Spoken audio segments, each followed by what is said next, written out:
ട്രോഫിയിൽ ഓസ്ട്രേലിയയെ തോൽപ്പിച്ചതിന് പിന്നാലെ ട്രാവിസ് ഹെഡിന്റെ ഇൻസ്റ്റാ അക്കൗണ്ടിൽ പൊങ്കാലയിടാൻ പോയ ഇന്ത്യൻ ആരാധകർക്ക് ചെറുതായൊരു അബദ്ധം പറ്റി.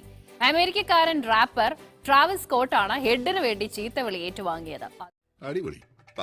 പോസ്റ്റ് ചെയ്ത പടങ്ങൾക്കും വീഡിയോകൾക്കും താഴെ കമന്റ് പൂരം, അതും ട്രാവിസ് സ്കോട്ടിന് ഒരു വശവുമില്ലാത്ത ഹിന്ദിയിലും. കോളേജിൽ പഠിക്കാത്തവന്മാരൊക്കെ ഇങ്ങോട്ട് മാറിക്ക്. തിരക്ക് കൂട്ടല്ലേ, കാർമച്ചോട്ടല്ലേ. നിനക്ക് പഠിക്കാനുള്ള കഴിവില്ല മോനെ.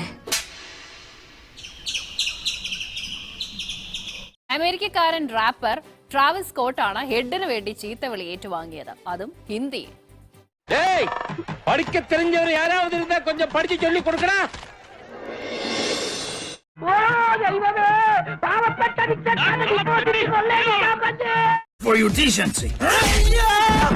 ട്രാവിസ് എന്നാണ് നിങ്ങളുടെ പേരെങ്കിൽ ഒന്ന് സൂക്ഷിക്കണമെന്നാവശ്യപ്പെട്ട് ട്രാവിസ് ഹെഡ് ഇൻസ്റ്റഗ്രാമിൽ സ്റ്റോറിയും പോസ്റ്റ് ചെയ്തിട്ടുണ്ട്. ഒടുവിൽ കുറ്റസമ്മതം നടത്തി അല്ലേ? ഇത് ഞാൻ അമ്മ കൊടുത്ത വാക്കാ.